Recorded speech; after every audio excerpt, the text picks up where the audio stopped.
A Universidade de Aveiro tem um novo espaço, criado com e para a sociedade. Um espaço para a discussão da atualidade e debate de novas ideias. Um espaço para a partilha de conhecimento e de experiências. Um espaço com lugar reservado para si, para todos. Bem-vindo ao Educação à Escuta. Bem-vindos ao primeiro episódio de Educação à Escuta, uma iniciativa de comunicação de ciência e educação desenvolvida pela Universidade de Aveiro e a Bertrand Editora. Eu sou Maria Helena Arugissá, sou professora e investigadora no Centro de Investigação em Didática e Tecnologia na Formação de Formadores da Universidade de Aveiro, e o nosso programa de hoje tem como foco o insidioso mundo da desinformação e das fake news. Como é que nos mobilizamos em conjunto, a sociedade civil, a escola, a universidade, para pôr a nu e combater a desinformação e as suas consequências nos comportamentos individuais e coletivos? Que recursos temos para navegar neste mar e como é que os utilizamos? De que modo nos assumimos como exterminadores implacáveis de fake news e de agendas que lhes estão por detrás, em especial das agendas que visam provocar o ódio, a violência e a discriminação, explorando o medo e o alarme social? O que nos move, enquanto atores de utopias necessárias, como falava Jacques Delors já em 2010, para construir futuros menos vulneráveis, mais autênticos, mais humanos, porque comprometidos com a verdade. Sob o mote Verdade ou Consequência, vamos todos a jogo, esta é a Educação à Escuta, onde iremos debater estas e outras questões particularmente críticas nas sociedades contemporâneas. Para tal, recebemos hoje João Lourenço Monteiro, biólogo, comunicador de ciência e cofundador da Concept, uma associação que pretende promover o uso do pensamento crítico e racional com apoio do método científico. O João é autor, com Diana Barbosa, Leonora Brantes e Marco Filipe, da obra Não se deixe enganar, Guia de Sobrevivência no Mundo Moderno. Bem-vindo, João. Obrigado. Obrigado pelo convite. Recebemos ainda Silvia Melp-Pfeiffer, professora e investigadora da Universidade de Hamburgo, na Alemanha, na área da educação em línguas. A Silvia é coordenadora do projeto europeu Committed, que é o acrónimo de Covid, Migrantes e Minorias na Formação de Professores, um observatório de notícias falsas para promover o pensamento crítico e a literacia digital em tempos de crise. E o nosso painel de convidados fica completo com a Teresa Correia, professora de Línguas no agrupamento de escolas Dr. Mário Sacramento, em Aveiro. A Teresa está a organizar com outros colegas a participação de uma das suas turmas no ensino básico na edição de 2021-2022 do Parlamento de Jovens, cujo tema é exatamente Fake News, que estratégias para combater a desinformação. Então, bem-vindos aos três, João, Teresa, Silvia. Obrigada pela vossa disponibilidade e bem-vindos vocês todos ao Educação à Escuta. Bom, vamos começar. O mote deste programa, conforme eu referi no início, é verdade ou consequência. Claro, isto remete-nos logo, percebemos, para um jogo da infância, mas contrariamente ao jogo de infância em que nos era dado escolher verdade ou jogar consequência, aqui agora, nesta era da desinformação, parece não haver escolhas. João, comece por si. Estes dois termos, verdade e consequência, surgem muito no vosso livro. Concorda que parece não haver escolhas no mundo moderno da desinformação e que assistimos quase à dissolução da verdade na consequência, da consequência na verdade? E será que os conceitos que também utilizam bastante, pós-verdade, pós-facto, facto alternativo, será que estes conceitos nos podem ajudar a compreender este mundo só aparentemente improvável em que nós navegamos? Como é que comenta o nosso mote verdade ou consequência? Bem, acho que esse mote é muito interessante para abrir a conversa, porque de facto os tempos mais recentes demonstram que não há só verdade, tem havido cada vez mais uma pós-verdade devido à desinformação, um movimento de desinformação deliberado que existe e, portanto, essas fronteiras entre o que é verdade e o que era mentira está-se a diluir com um conceito intermédio que é este da pós-verdade. E isto tem consequências. Tem consequências para a sociedade e, por isso, todos nós, se queremos continuar a viver num mundo em democracia, em liberdade, temos de ter atenção a essas consequências e, portanto, à causa delas também, que é a desinformação. Então, o que é verdade? A verdade pode ser definida de várias maneiras, mas nós podemos chegar a um acordo e dizer que a verdade é algo baseado em factos e em algo objetivo. Isso é verdade. Portanto, é uma verdade que nós estamos hoje aqui, nesta sala, 3 pessoas presencialmente, uma pessoa online e a equipa por trás. Isso podemos dizer que é verdade. Uma mentira é dizer que hoje está um dia de sol e estamos todos no relevado. Porquê? Porque isto é falso, não é? Nós estamos aqui dentro. A pós-verdade é um conceito que quer fazer passar algo que não é verdade por verdade. Dito de outra maneira, é a maneira como as pessoas, cada vez mais no mundo presente, estão a basear a sua visão do mundo em opiniões pessoais e em factos, em ideias subjetivas. Portanto, numa subjetividade, num apelo à emoção e em opiniões pessoais. Ao contrário do que deveria ser, que era basear a sua opinião em factos e informação objetiva, que é na verdade. E, portanto, isso é a diferença entre verdade e pós-verdade. E nós vimos isso muito recentemente, quando Trump, o presidente norte-americano Trump, tinha sido eleito. Ele foi um dos grandes promotores de desinformação, tanto nos seus comícios como nas redes sociais. Aliás, ele foi banido do Twitter, de uma das redes sociais. E ele não é o único, ele apenas era a pessoa mediática que mais visibilidade tinha e que fazia isso. Há outras estratégias de disseminar a informação, não só através de pessoas, mas através de bots também, pequenos programas que são postos a circular nas redes sociais, programados nas redes sociais para disseminar desinformação. E isto tem consequências concretas.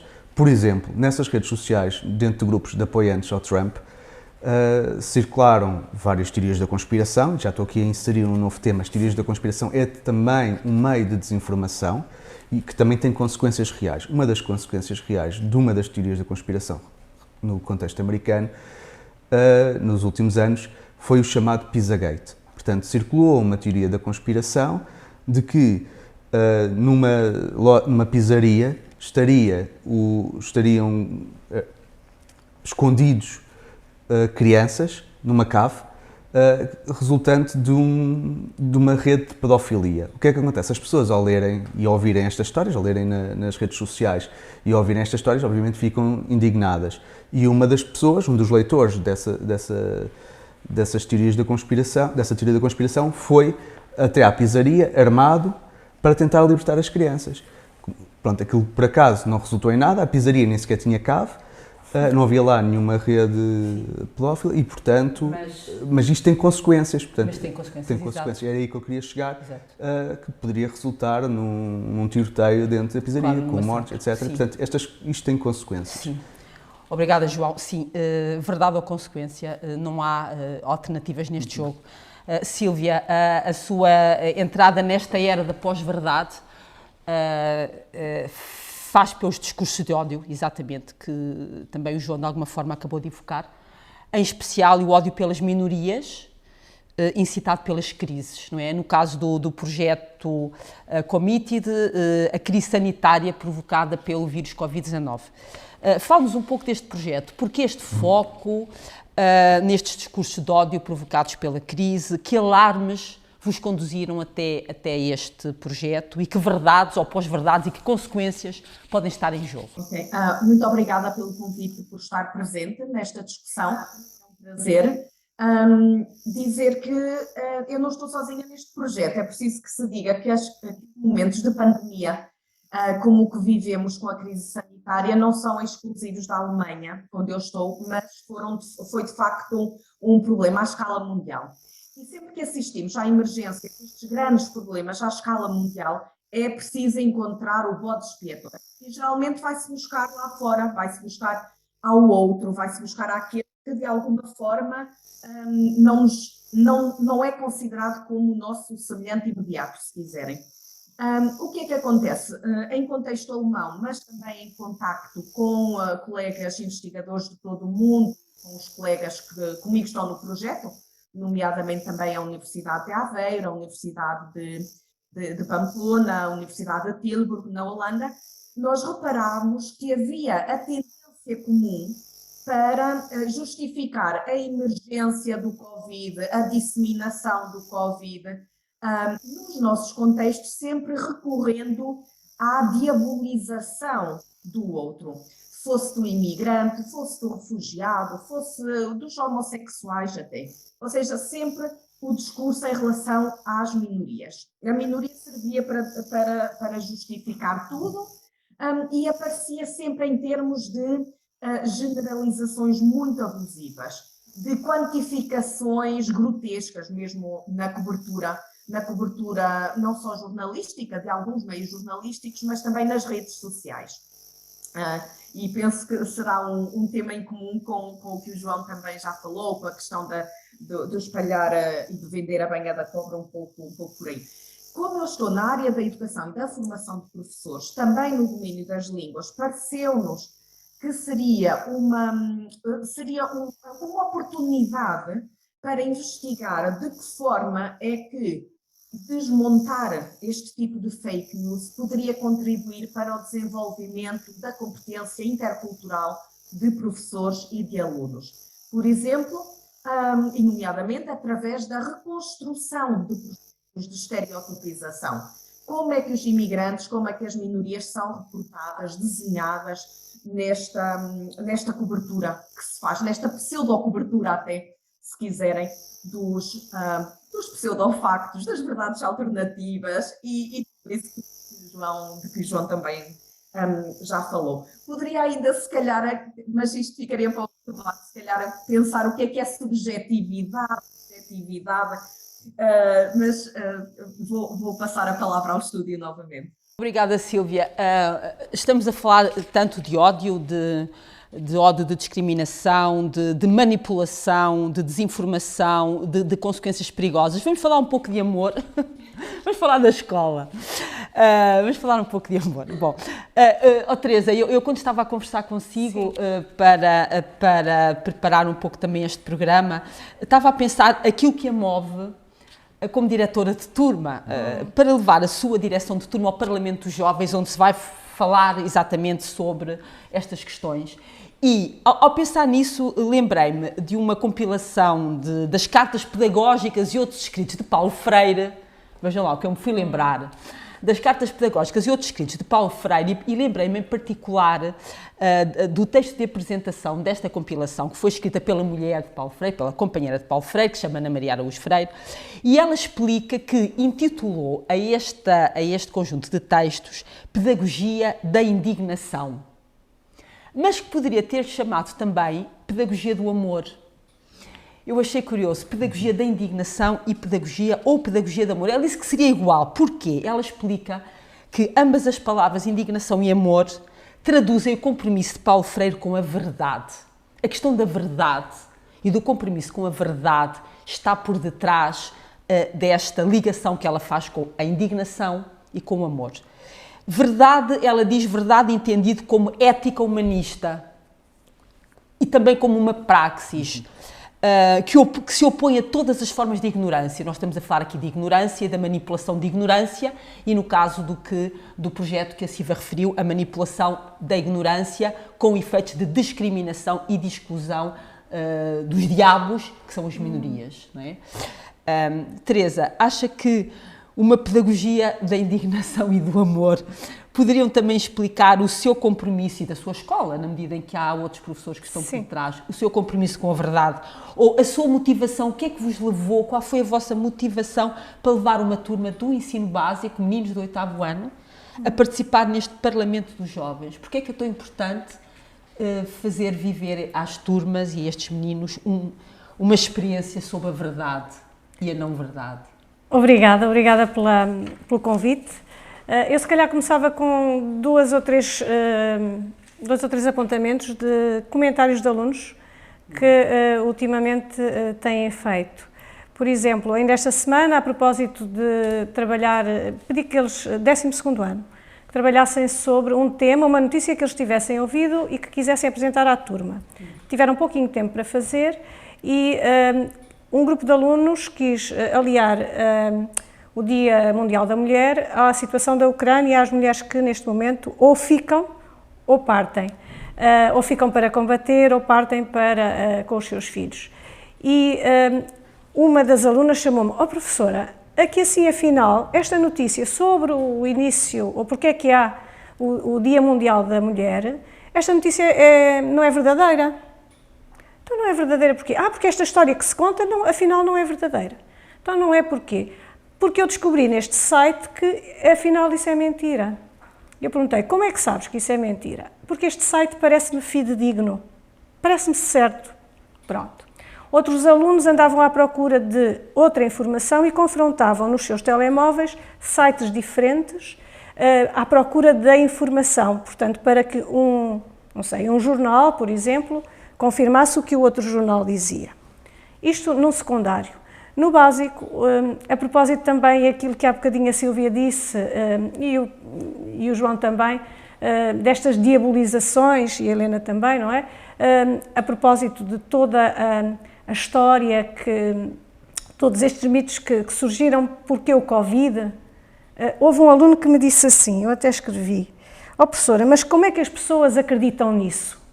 A propósito de quem é que lançou o Covid, como é que ele veio. E de facto, estas duas histórias penso que mostram qual é a função verdadeira da escola. E a função verdadeira da escola é ajudar os alunos a pensar, na minha ótica, a socializar entre eles, evidentemente, mas sobretudo a pensar. E a pensar e a descobrirem o que é verdade e o que não é verdade. E como é que a verdade se descobre, e como é que a não-verdade, ou a pós-verdade, ou tudo o que depois os senhores que fazem esses estudos dizem, como é que ela surge e qual é o objetivo. E, de facto, os alunos estão interessados em perceber isso. Este ano, relativamente ao Parlamento dos Jovens, por acaso, ou se calhar não é por acaso, porque há sempre este tipo de assunto também acaba por ser um pouco mundialmente ou globalmente, não sei, bastante abordado ultimamente. O Parlamento dos Jovens é sobre a desinformação e o combate às fake news. Então todas as escolas que querem apresentam turmas, grupos para irem ao Parlamento dos Jovens, e depois os alunos que são selecionados em cada distrito irão ao Parlamento mesmo, à Assembleia da República. É interessante, saiu ontem ou anteontem, saíram as medidas que todas as escolas lançaram. Aqui no nosso distrito nós temos, e não me quero enganar, portanto vou aqui dizer, temos 37 escolas do ensino básico que apresentam medidas para o Parlamento dos Jovens e temos 26 escolas do ensino secundário. Portanto, são aqui uma média de 300 alunos, mais ou menos, que para preparar esta fase se analisou, argumentou, percebeu um pouco o que é isso de fake news e desinformação. E uma imensa adesão. Muito grande adesão. Não fui ver aos outros distritos. Claro. Isto é só no distrito de Aveiro. Sim. Não sei se posso dizer mais uma coisa. Sim, diga, Teresa. Eu hoje o que é que eu pedi? Pronto, como vinha para aqui, pedi ajuda aos meus alunos, a outra turma de 12º ano, e imprimi as medidas que estas escolas do nosso distrito propõem, e pedi-lhes ajuda e disse: "Olha, eu tenho aqui estas folhas, por favor ajudem-me, que eu hoje vou participar num programa e gostava muito de saber que tipo de medidas é que as escolas vão propor." Agora a voz dos alunos. Agora é a voz dos alunos. A voz dos alunos, sim, Teresa. A voz dos alunos. Mediadora, exatamente. Portanto, eu tive hoje 20 e poucos alunos a analisar as medidas que os colegas tinham apresentado, a analisar e evidentemente não fizeram uma análise profunda, mas foi mais um levantamento de tipo de medidas que se propõem. E é muito interessante, portanto, destas medidas eles não conseguiram ver tantas, porque, pronto, serão aqui umas 180 medidas que estão apresentadas, muitas repetidas, não é?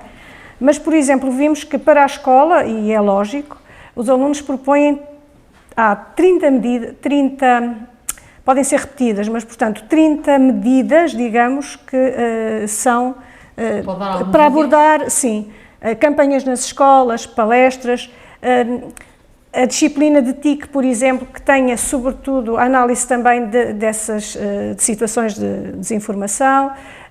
Consideram alguns alunos que deve ser desde a até ao secundário, fazer trabalho à volta disso, outras campanhas, palestras, criar apps para se desenvolver o espírito crítico. O que é que eles propõem mais? Penalizações a nível nacional, verificação da veracidade, depois também sensibilização, por exemplo, da terceira idade, é interessante, há algumas sugestões nesse âmbito. Pronto, se calhar. E fala-se pouco realmente da terceira idade.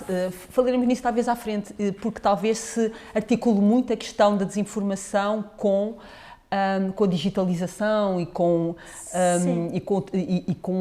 as redes sociais, e portanto a terceira idade aparece aqui menos. Muito interessante isso, mas nós já lá iremos.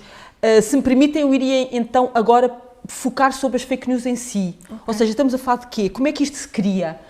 Como é que se criam estas aparências e estas pós-verdades? Como é que isso se criam? Porque a verdade é que elas andam por aí, não é? Elas andam por aí. Elas andam por todo o lado, não é? Elas andam por todo o lado, espalham-se à velocidade de cada clique e contaminam muitos e tantos. O seu elevado índice de transmissibilidade decorre muito, eu penso que podemos dizer, da sua arte de bem parecer. Não é? A arte de bem parecer. Eu estava a pensar nisto e acho que as fake news encarnam ao expoente o que se recomenda para a mulher de César. A mulher de César não importa ser, a mulher de César o importante é parecer. Teresa, este aqui, continuando consigo, não se deixe enganar, é a injunção do livro do João. Na sua experiência como professora e como diretora de turma que contacta anualmente com dezenas de jovens, até que ponto é que crê que eles se deixam enganar? Há pouco estava o testemunho de um jovem que dizia está errado, não está certo, vou ver. Até que ponto é que eles se deixam enganar e que enganos é que são esses? O que é que acha quais serão os tópicos, os temas, ou as mensagens, ou os canais que eles mais consomem e que mais lhes acenam com verdades ilusórias e de que maneira? Até que ponto é que eles acham que não se deixam enganar? Para nos deixarmos enganar ou para sermos enganados, temos que saber analisar, não é? Temos que ter sentido crítico. E penso que esse é um dos papéis da escola, não é? O fazer pensar e o despertar nos alunos o sentido crítico e fazê-los analisar, comparar. Por exemplo, durante algum tempo, quando surgiu a Wikipédia, muitos alunos apresentavam como webgrafia a Wikipédia. Infelizmente, até políticos, de vez em quando, e pessoas com outras responsabilidades, citam a Wikipédia. Agora, os meus alunos, eu digo-lhes, vocês não podem usar, até digo que estão proibidos de usar a Wikipédia, e eles perguntam porquê, e agora, pronto, já passados alguns anos, a maior parte dos alunos já percebe a razão. Mas, de facto, este site, ou TikToks ou outro tipo de redes sociais, os alunos consomem bastante e tudo o que vêem, eles e se calhar nós, adultos também, nós acreditamos. Nós partimos do princípio que ninguém está com o objetivo de nos enganar. E, portanto, a nossa... Alguma incredibilidade nisso? Alguma ingenuidade, alguma... Quer dizer, eu não sei, eu pessoalmente sou bastante ingênua e acredito que uma pessoa que me conta uma história não me quer enganar. Mas, de facto, depois quando vou analisar, e é isso que eu penso que com os alunos é importante fazer, é fazê-los pensar. Será que isso é verdade? Estavam a falar, por exemplo, agora do aumento exponencial da gasolina e do petróleo, tudo. E eles, mas isto, há razões para, ou é possível nós argumentarmos a favor disto, ou vai haver isto, ou vai haver aquilo, e eu tento que eles contra-argumentem, e portanto essa contra-argumentação também ajuda a que a pessoa não se deixe enganar, ou pelo menos perceba um pouco se é possível encontrar outra forma de pensar. perdi-me um bocadinho, se calhar. Não temos aqui nenhum fio condutor, é como as cerejas, as coisas relacionam-se umas com as outras. Relacionam-se umas com as outras. Por exemplo, eu penso que desde sempre nós nos preocupamos com as fontes, não é? E isso é um dos aspectos importantes. Há filmes, há livros, há às vezes talvez uma outra publicidade que nós podemos abordar com os alunos nas escolas para que eles percebam também a importância de reconhecer a verdade, perceber um pouco o que é que... Eu ando um pouco à volta desta ideia do espírito crítico, não é? Sim. Se calhar passava agora... Sim, não, vou passar ao João, porque o espírito crítico é um dos aspectos da Concept, não é? Sim, um dos nossos objetivos. Aliás, um dos objetivos deste livro, não se deixe enganar, muito claramente é referido que é desmontar e desocultar, através de exemplos concretos, e há imensos exemplos, os múltiplos artifícios desta arte de bem enganar. Que é importante, como a Teresa dizia, que é muito importante que os alunos a identifiquem, não é? De que se servem nestas análises de tantos exemplos que estão no vosso livro, nos vossos livros, poderia sistematizar de que é que se servem os agentes das fake news para criarem estes mundos fictícios e ficcionais em que todos nós, desde logo as crianças, nos deixamos escorregar. E depois tão inadvertidamente partilhamos nas redes sociais. A questão da inadvertência que a Teresa referiu, eu penso que é importante, porque depois esta partilha é inadvertida. Claro. Depois cria-se... Sobre isso, se calhar, posso só dar aqui uma informaçãozinha. Pronto, quando me preparei para ver isto, para participar aqui, vi que 80% dos europeus considera que as notícias falsas são um problema. E que nós partilhamos, a maior parte das pessoas, 6 em cada 10 notícias partilhadas não são lidas por quem as partilha. Portanto, eu vejo uma notícia, vejo o título, vejo a imagem, acho que isto é interessante, vou partilhar, mas de facto eu não li, não tive a preocupação de perceber se aquilo é verdade ou não, é enganoso ou não. Exatamente, são rastilhos de inadvertência. Então, que artifícios são estes que vocês encontraram? Nos exemplos que analisaram de fake news, e qual é que é o papel que sociedades como a Concept, porque a escola é importante, mas é evidente que há outros agentes, sociedades como a Concept, para os expor à luz do dia e apontar no dedo à banha da cobra de que falava a Sílvia. Essa é uma pergunta bastante pertinente, se calhar das mais pertinentes hoje que vamos ter aqui neste programa. Para começar, gostaria de dizer que já foi mencionado, é muito importante que é o facto de procurar fontes credíveis. Quando queremos formar a nossa opinião, quando queremos saber mais sobre um determinado assunto, convém nós procurarmos fontes que sejam credíveis. Que fontes são essas? Pode ser desde jornais, e nos jornais ter atenção ao que é a opinião, às colunas da opinião, e o que é a informação resultante de investigação. Livros académicos, livros educativos, portanto, são livros escritos por especialistas, ver quem é que escreveu, quem é que é o autor, para ver se aquela informação é fidedigna ou não. Há várias maneiras, e aqui a professora Teresa já deu vários exemplos disso, e fiquei muito agradado com o que eu vi, porque está a colocar este ensino em prática na escola junto dos alunos. E com um discurso muito próximo do que vocês defendem no vosso livro. Exatamente.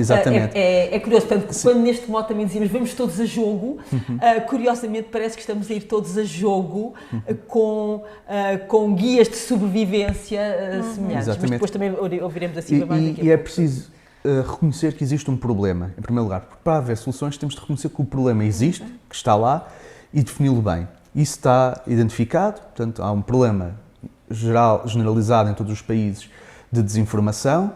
A professora Teresa acabou de dar algumas estatísticas. Agora, soluções. E primeiro, o como, e depois como é que isto está a ser feito, e depois que soluções como é que se vai resolver. Como é que esta banha da cobra se cria? Vou responder estas duas coisas. Então, como é que está a ser feito? A desinformação está a circular, por um lado, pelas redes sociais, e eu não demonizo as redes sociais são importantes, são boas, mas há quem afirme que nos mantém distantes, pelo contrário, acho que nos junta, e foram muito importantes agora neste tempo de pandemia em que estivemos isolados fisicamente, e as redes sociais foram úteis para estarmos mais próximos, para podermos conversar. são úteis para partilhar informação também. Infelizmente, as mesmas ferramentas são usadas também pelo outro lado para transmitir desinformação. E por isso é que a informação hoje em dia parece que está mais presente, mas está tão presente como estava no passado. Antes demorava era mais a chegar, a disseminar-se. Hoje, com o advento das redes sociais, dissemina-se muito mais rapidamente, exponencialmente. Como é que isto é feito? Não só através das redes sociais como o Facebook, Twitter e outras, o TikTok já foi mencionado. Aliás, estas redes também são usadas para corrigir essa desinformação, portanto, cá está a ter os dois lados da moeda, mas também por blogs, por plataformas online em que são colocadas, são a base para colocar a desinformação e que geram em seu torno um determinado público-alvo que consome avidamente aquela desinformação, e pode ser desinformação relacionada com a saúde, com a alimentação, com a ciência, ou com assuntos sociais, como a Sílvia falou do caso das imigrações. E como é que fazem para nos levar assim tão facilmente? Pronto, recorrem ao apelo à emoção, por exemplo, recorrem ao apelo à ignorância. O que é isto, o apelo à ignorância? Nós não somos obrigados a saber tudo. E há muito que nós não sabemos. E o ser humano, não só os jovens, mas os adultos, continuam com uma fome ávida de aprender, de saber mais, de procurar informação. E quando vão à procura de informação, antes de afunilar em direção às tais fontes credíveis, procuram a informação mais ampla, a que surge primeiro. E aqui os motores de busca também têm alguma responsabilidade com os anúncios pagos, etc. E sobem, através do algoritmo formado, nas primeiras páginas dos motores de busca. Nem sempre essa informação é fidedigna, e por isso é que é importante saber destrinçar o que é a informação da desinformação. Esses blogs, esses sites, recorrem muito, vendem produtos, portanto, geram receitas, servem para gerar receitas, têm uma motivação egoísta, que é gerar receitas, gerar lucro, e colocam lá os textos, que são desinformativos, apenas para atrair pessoas. Eles não estão preocupados com a verdade. Querem atrair pessoas para, com mais visitantes, leva a mais compra de produtos. Isso é uma das maneiras, produtos ou serviços. Mas há outras. O ataque ao jornalismo. O jornalismo, como qualquer profissão, qualquer atividade... Estamos agora a falar muito nisso, não é? Com a sim, atual guerra. Exatamente. O ataque ao jornalismo. Sim, é? como qualquer atividade, está em risco de falhar, de ter algumas falhas, mas de todos os meios de investigação ainda é dos mais credíveis. Porquê? Porque tem um código deontológico.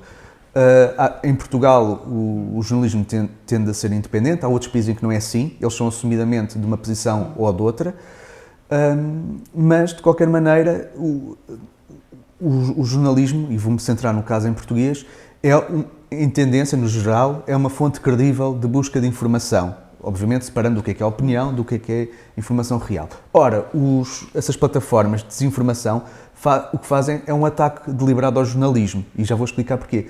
Que ataque é esse que fazem ao jornalismo? Dizem que os jornalistas mentem, que aquela informação é falsa, apelidam o jornalismo de jornalixo, como se isto fosse uma piada muito engraçada.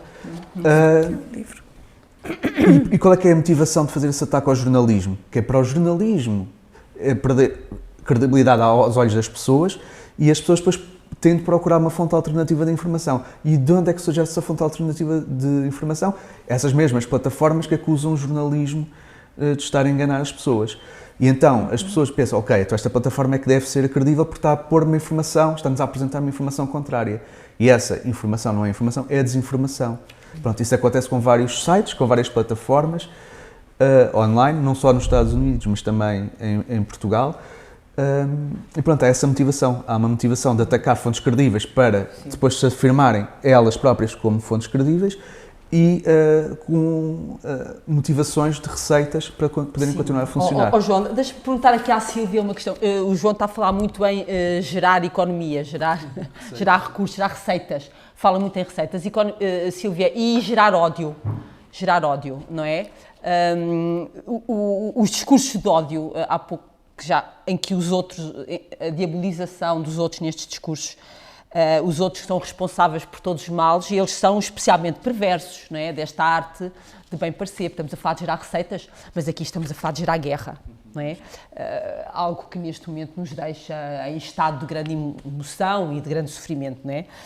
Portanto, estes são rastinhos de violência, de dor,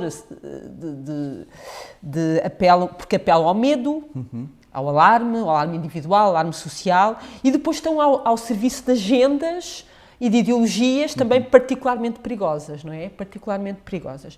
E este projeto Committed, que a Sílvia coordena e que já referiu, que envolve outros parceiros europeus, outras universidades, tem como um dos seus objetivos desmontar estes discursos de ódio que visam gerar ódio em tempos de crise. Que ingredientes é que têm encontrado? Quem são estes outros que aparecem? Através de que artes e artimanhas é que eles são ficcionados? E quais são os principais mercadores do medo? Para usar também uma expressão que é um dos capítulos deste livro, não se deixe enganar, os mercadores do medo. Quem são os mercadores do medo e do alarme? E será que podemos encontrar algumas variantes entre os diferentes países que tenham a ver com aspectos de historicidade? Enfim, como é que são construídos estes discursos geradores de ódio? Pois, primeiro dizer que falamos de discurso de ódio, não falamos só do uso da palavra. Cada vez mais discursos de ódio são discursos multimodais, não é? Incluem não só a palavra, mas o uso da palavra coordenado com outros marcadores semióticos, o uso da imagem, o uso da cor, o uso do tipo de letra. Não é só um discurso baseado no uso do adjetivo, ou dos números, ou assim. É um discurso muito bem montado, que inclui manipulação de imagem, inclui deepfakes, inclui montagens às vezes de textos e imagens que não remetem para o mesmo acontecimento, mas que naquele caso ficam o que nós podíamos chamar um casamento de conveniência, porque aquela imagem, apesar de já ter sido tirada há 4, 5 anos, volta a servir para ilustrar um acontecimento mais recente. Aliás, não é por acaso que o Steven Seagal agora voltou à ribalta como um dos combatentes na Ucrânia, não é? Quer dizer, foi-se buscar uma fotografia de um filme qualquer e vai-se atualizar apenas pelo momento histórico. Por isso, só para dizer que o discurso, de facto, passa muito pelo uso da palavra, de facto, o adjetivo que se cola ao grupo, a generalização abusiva, a estereotipia, mas depois tudo o que mexe com a questão da multimodalidade e da multirreferencialidade. Uma fotografia, às vezes, a mesma fotografia aparece para acompanhar 3 ou 4 fake news de natureza diferente nos diferentes países. Por isso, as fotografias também têm, e as imagens têm este poder muito apelativo, não é?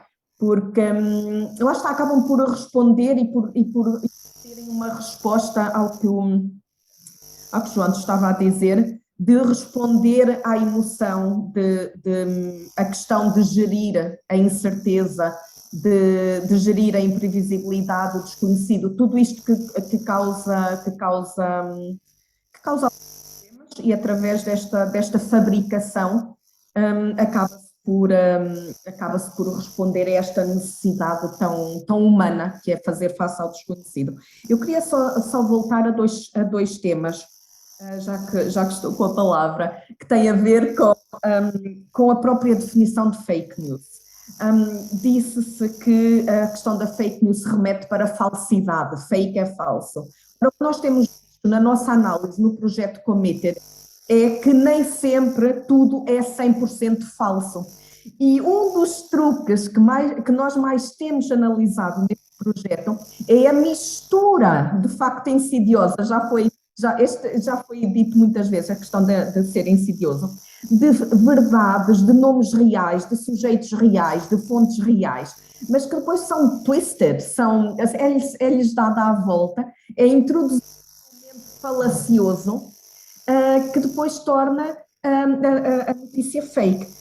E outra coisa que nós também já percebemos na análise das nossas notícias é que nem sempre o que chamamos fake news são produzidas com a intencionalidade de serem fakes. Às vezes é uma questão de desinformação, a própria pessoa não viu bem as fontes ou não foi confrontar os dados com os acontecimentos. Pronto, é uma questão de nem sempre é tudo falso e nem sempre, e aqui ainda tocamos no problema da intencionalidade, nem sempre de facto é intencional.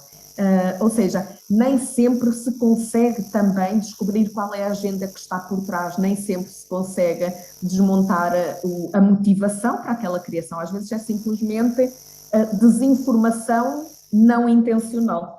E a desinformação sendo uma possibilidade de caracterizar estas fake news, poderíamos falar de outras, poderíamos falar de propaganda, que é mais visível, reconhece-se melhor a agenda de que a Helena estava a falar anteriormente, mas também há pessoas que tomam a paródia às vezes por notícia. Temos o problema também de às vezes o humor ser difícil de reconhecer e desmontar. Aproveito para dizer outra coisa que eu acho que pode ser interessante, o apelo à ignorância. Eu quero dizer aqui que às vezes não é a ignorância que nos impede de desmontar e de reconhecer as fake news, é o nosso próprio ego, são as nossas próprias ideologias, é o que nós somos, o que nós lemos, o que nos faz como pessoas também, a nossa história, os nossos referenciais éticos e morais. Então nós às vezes somos manipulados por nós próprios quando confrontados com estas leituras. O problema é de facto bastante complexo. O que nos compete neste projeto Erasmus Plus?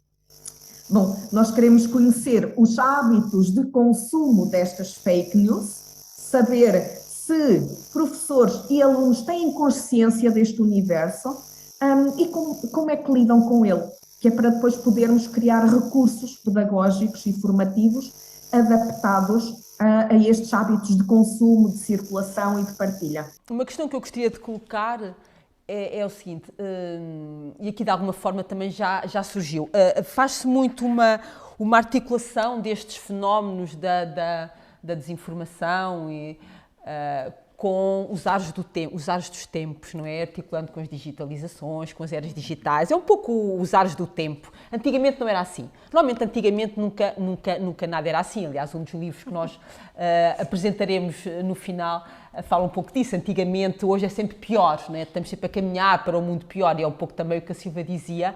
É mais fácil desmontarmos o que não é verdade nos outros do que o que não é verdade em nós próprios, não é?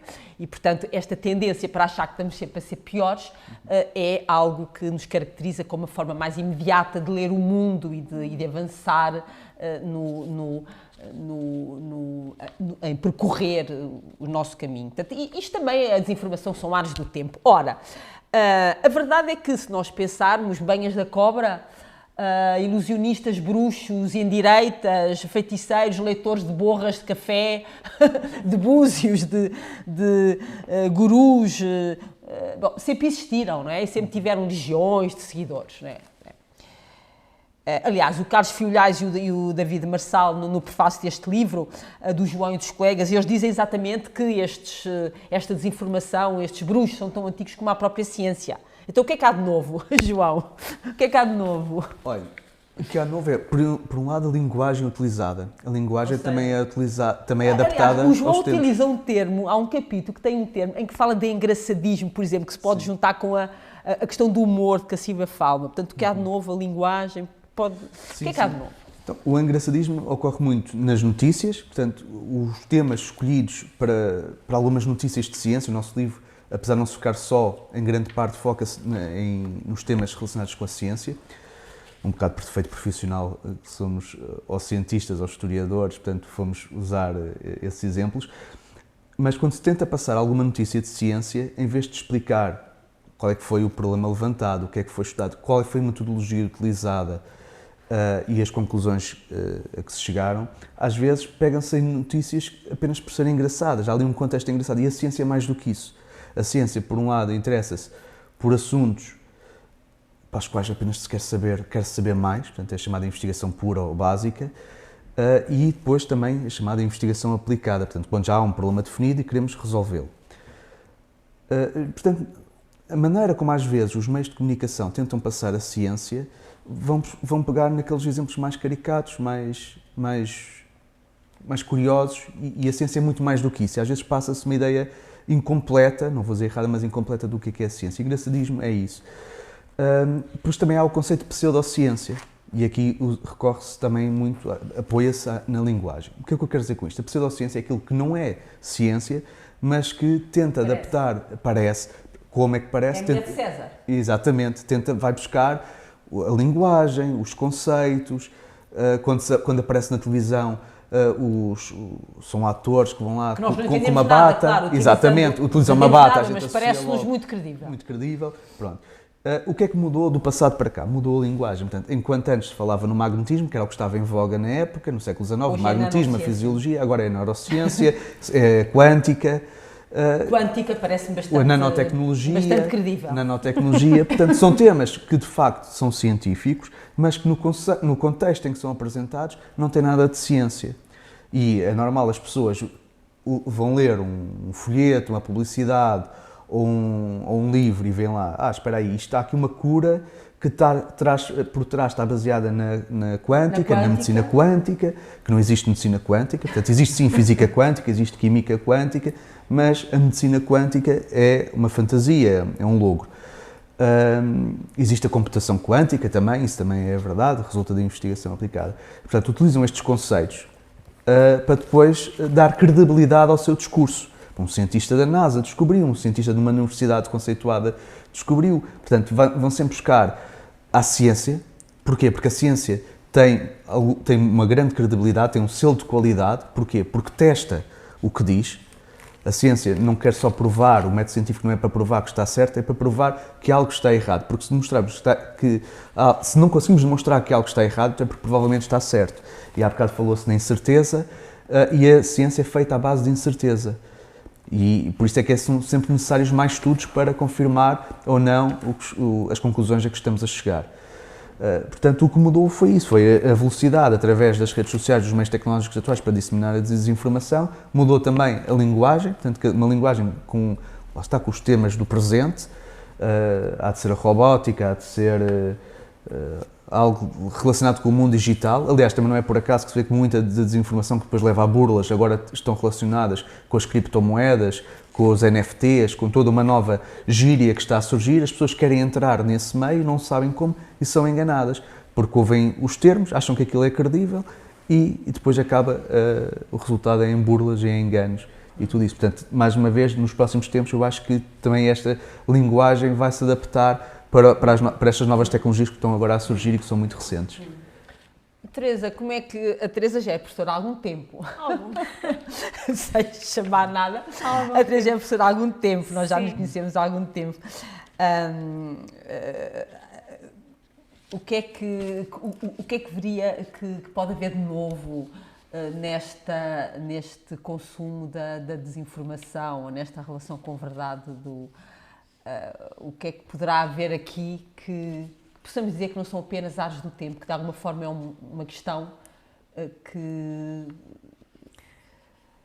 Outro dia vi, no 8º ano, costumamos dar algum ênfase ao Diário de Anne Frank. E a propósito do Diário de Anne Frank, costumamos lá na nossa escola passar um filme que se chama Freedom Writers, que é um filme que conta a história de uma turma multicultural nos Estados Unidos e com uma professora como protagonista, ou se calhar são os alunos que são os protagonistas, que falam, os miúdos não se dão, são os gangues daquelas escolas americanas e aí essa professora pega num desenho, numa caricatura que faz um dos alunos e uma caricatura sobre um rapaz. Agora não sei qual era o grupo étnico, mas de qualquer forma, ela pega naquela caricatura e mostra, foi assim que começou a Segunda Guerra Mundial. Vocês pensam que são gangues, mas vocês não são nada. Se vocês conhecessem a história de Anne Frank, a história... Pronto. Portanto, eu penso que boatos e fazer à volta de... construir falsidades à volta de histórias ou à volta da ciência, isso sempre aconteceu, não é? E, portanto, aqui assim nós temos que... O que é de novo? Acho que tudo o que o João disse é isso, não é? O novo é são os temas mais atuais em termos de ciência, se calhar. Eu pegava também na ideia do jornalismo de que falou ali o João, porque acho que não é por acaso que o Prémio Nobel da Paz o ano passado foi entregue a 2 jornalistas, não é? Um deles russo. E estes temas são recorrentes, se calhar por fases, mas de facto, neste momento, o jornalismo tem que ser credível, não é? E como dizia o João, se calhar a par de mais uma ou outra ciência, outra área, neste momento é o jornalismo que, penso eu, que nos dá também algumas certezas, até porque eles confrontam-se fontes. Antes nós íamos a uma biblioteca, consultávamos uma enciclopédia, para nós a enciclopédia estava, pronto, era a enciclopédia que nos dava a informação, não é? Neste momento já não é assim, os alunos vão a qualquer site e, portanto, nós aí temos que trabalhar com eles também essa área. Relativamente ao jornalismo, de facto, eu tenho grandes amigos jornalistas e penso que se a fonte for credível, e como diziam há bocadinho também, essa credibilidade vai-se construindo, os jornalistas também vão dando provas disso, digamos, mas, como também há pouco alguém comentava, se a credibilidade e a confiança for começar a ser minada,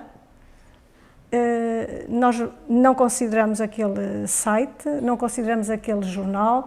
Alguns canais televisivos que nós sabemos que, pelo tipo de informação que nos dão, que às vezes cai um pouco no ridículo, e nós percebemos isso. O problema é quando nós não percebemos, não é? E como dizia o João, aquela roupagem toda que veste aquela informação, aquela notícia, é um pouco complicado nós percebermos. Claro que há alguns truques para nós percebermos, mas isso também também temos que ter tempo. E nós não temos tempo. Nós consumimos aqui a ideia de tempo. Nós consumimos o que nos aparece, até porque queremos aquela informação, vamos à procura. Se calhar nem percebemos que eu, por exemplo, agora comecei muito interessada, não é que seja um tema novo para mim, mas de qualquer forma, também depois de ter ouvido uma conversa entre a Helena e a Sílvia, numa entrevista que houve na Rádio Terra Nova, a partir daqui comecei a despertar aqui para estes factos ou não factos, para estas verdades e não verdades, e comecei a trabalhar um pouco esta área da desinformação e, por exemplo, os jornais, nós facilmente, se não estivermos atentos, podemos cair num site que não seja o site fidedigno daquele jornal, não é? Sim. Porque há sites, eu até tenho aqui uma coisa, sites impostores. Basta mudar, por exemplo, New York, em vez de escrever com W, escrever com 2 Vs, a pessoa até pensa que aquilo é o site do New York Times ou qualquer coisa assim e está ali a consumir aquela informação. E aquela informação é um conteúdo falso. E, portanto, aqui assim, penso que a novidade está na linguagem, está nestas ferramentas todas que de repente apareceram e que nós temos que saber trabalhar, não é? Com as quais temos que saber trabalhar. E nós habitualmente não temos esse tempo. A Silvia há pouco falou como se pode ver, como se podem descobrir, que há vários tipos de conteúdos que são falsos não propositados, outros são propositados e a propaganda também foi aqui referida. Agora, com o Parlamento dos Jovens, acho interessantíssimo porque o site tem muita informação. Pronto, eu confesso também aqui que agora estou muito empolgada com isto porque acho é um trabalho que nós não, nas escolas, nós abordamos estes temas em algumas disciplinas. Já lá vamos. Ok. Já lá vamos aos kits de sobrevivência. Ok. Antes dos kits de sobrevivência, continuamos nos ares do tempo. A Sílvia, uma provocação sobre os ares do tempo nas agendas da ciência. Se nós consultarmos os repositórios científicos, nós verificamos que, de facto, a desinformação e as fake news estão muito na moda, não é? Estão no ar da moda. Há um nítido acelerar, eu estive a fazer uma rápida análise disso, há um nítido acelerar nos últimos anos, publicações, projetos, relatórios, encontros científicos, calls específicas, convocatórias específicas para financiamentos, financiamentos internacionais, financiamentos nacionais, financiamentos locais. Bom, a que é que se deve este fenómeno? Bem, enfim, não é tanto a que é que se deve este fenómeno, a minha pergunta é mais para lá. Como é que vê a relação, neste caso específico, entre as agendas científicas e as agências de financiamento, que são uma componente fundamental das agendas científicas, os fenómenos sociais, não é? Como é o caso específico da desinformação, e a liberdade do investigador? Em especial quando falamos de investigador em educação. O que é que há aqui de novo que pode fazer com que o investigador em educação esteja mais articulado com estes fenómenos sociais e que as agendas científicas... O que é que há aqui e até que ponto é que a questão da liberdade da investigação também pode estar em causa? Eu não estava nada preparada para esta pergunta, mas pensando bem até é fácil de responder. O compromisso da ciência e do investigador com a sociedade, a função social da ciência. Eu não penso que seja muito produtivo para ninguém produzir apenas papers ou conhecimentos.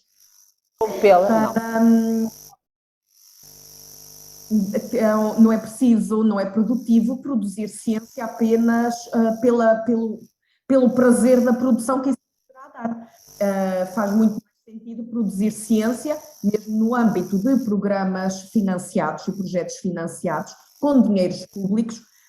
Faz sentido que se utilize esse financiamento público para responder às demandas provocadas por um fenómeno público, que são as fake news. É assim que eu vejo a necessidade, até um imperativo moral, se quiserem, ético, de contribuirmos para que o fenómeno seja mais bem compreendido nas suas múltiplas vertentes, porque eu ainda há pouco tempo fiz um inquérito com os estudantes aqui em Hamburgo e muitos consideram que as fake news são uma coisa divertidíssima, utilizam como um passatempo, acham divertido identificá-las e por isso até partilham para dizerem, olhem que ridículo. Por isso há esta perspectiva, às vezes nos pode parecer absurda a nós, mas há esta perspectiva do lúdico por trás da exploração dos fake news.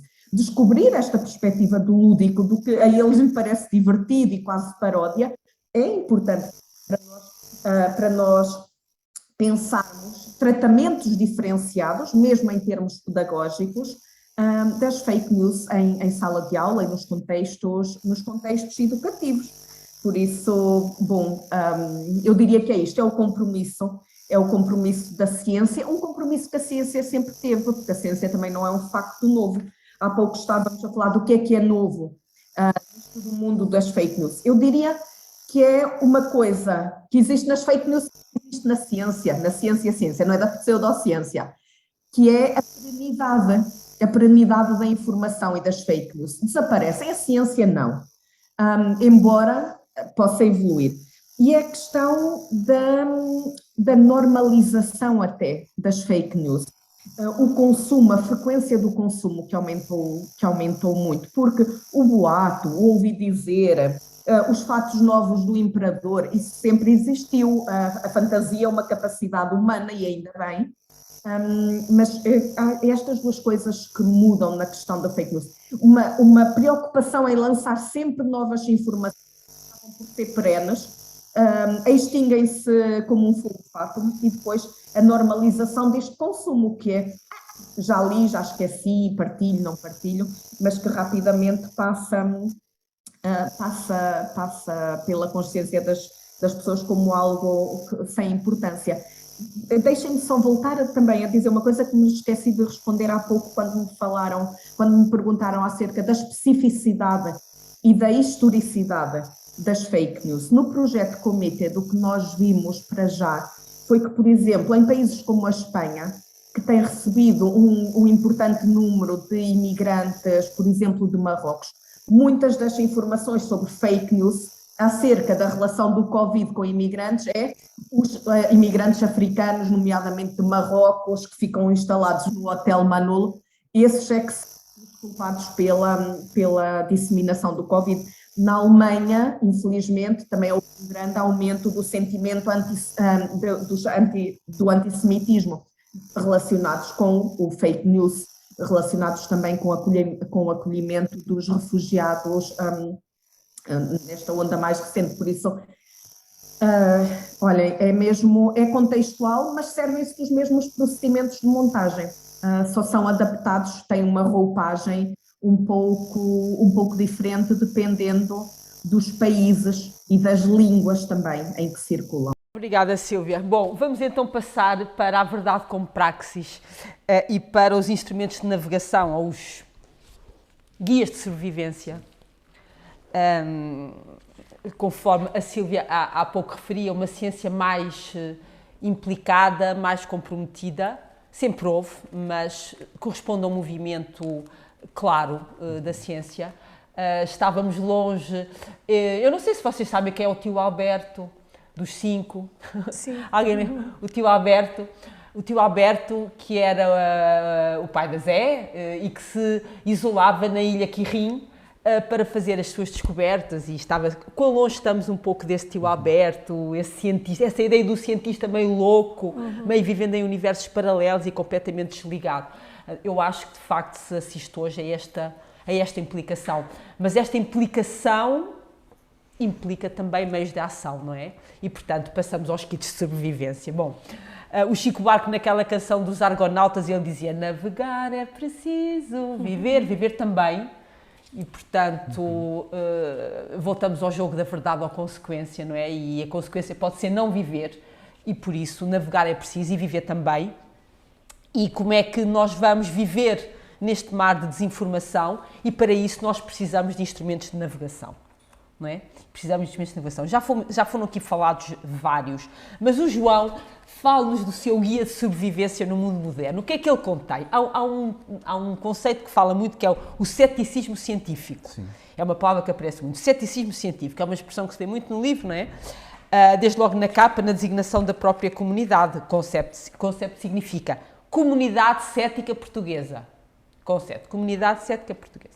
Mas a par de outras, estás como o elogio da ignorância, que eu gostei muito, o elogio da ignorância, também já aqui falou. Então, de que é que estamos a falar? O que é o seu manual de sobrevivência? Pronto. O que é que nos diria? Primeiro, gostaria de explicar o que é o ceticismo científico que falou, e compará-lo com o seu antagonista, que é o negacionismo.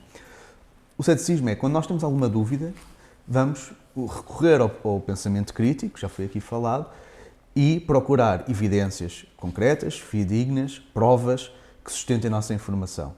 Pronto. O negacionismo é o oposto disto, é a ausência de provas. E nós, agora, na recente pandemia, pela qual ainda estamos a passar, já espero eu na fase final, assistimos muito ao negacionismo. Como é que se resolve este problema do negacionismo e como é que temos uma postura cética? Portanto, uma postura cética é uma postura que também é científica, é sempre procurar factos, procurar fontes credíveis, procurar informação, ir em direção à objetividade o mais possível. Pronto, como é que se resolve isso? Para começar, o que é que o cidadão pode fazer? É, para começar, ouvir os especialistas. Se estivermos a falar de ciência, ouve-se os cientistas. Se estivermos a falar de literatura, ouvem-se os escritores, os professores, as pessoas dessa área. Se estivermos a falar de nutrição, de dietas, porque as pessoas às vezes querem procurar dietas, ouvem-se os nutricionistas. Não os coaches, não os curiosos, não pessoas que se baseiam em achismos. Eu acho que é assim. Não, ouvem-se os especialistas. Ainda voltando aqui à questão da pandemia de Covid, houve médicos a partilhar informação também diversa. E as pessoas ficam confusas. Pronto, é normal, porque, como eu já referi, a ciência baseia-se na incerteza e procura diminuir essa incerteza. E nós, cientistas, estamos habituados a lidar com essa incerteza. Eu sei que as pessoas não. As pessoas querem algo concreto, e principalmente numa situação de aflição, de pandemia, querem algo concreto. Alguém que lhes diga, olha, está a acontecer isto, isto e isto, e a solução é esta, esta e esta. Pronto. O que nós vimos durante esta pandemia foi a ciência a acontecer, essa incerteza. Não sabia bem o que era. Depois descobriu-se o vírus, como é que era o vírus transmissível e qual a sua origem, também houve debate sobre isto, e as pessoas foram vendo, em tempo real, esta ciência a ser produzida até chegarmos à vacina, às várias vacinas que foram produzidas. Relativamente aos vários médicos, qual deles é que é o mais credível? Como é que temos vários médicos a falar, qual deles é que está certo? Obviamente, os médicos têm uma formação semelhante em todos eles relativamente aos aspectos gerais da medicina, mas depois, tal como a ciência que se foi estreitando na sua especificidade, também a medicina tem sido.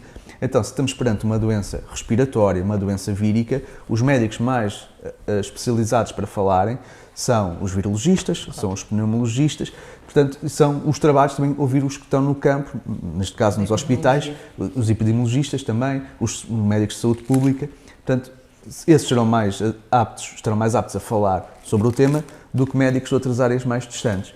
Pronto. Isto também para dar aqui, para explicar às pessoas porque é que diferentes médicos tinham diferentes posturas, porque uns estão mais por dentro do tema do que outros.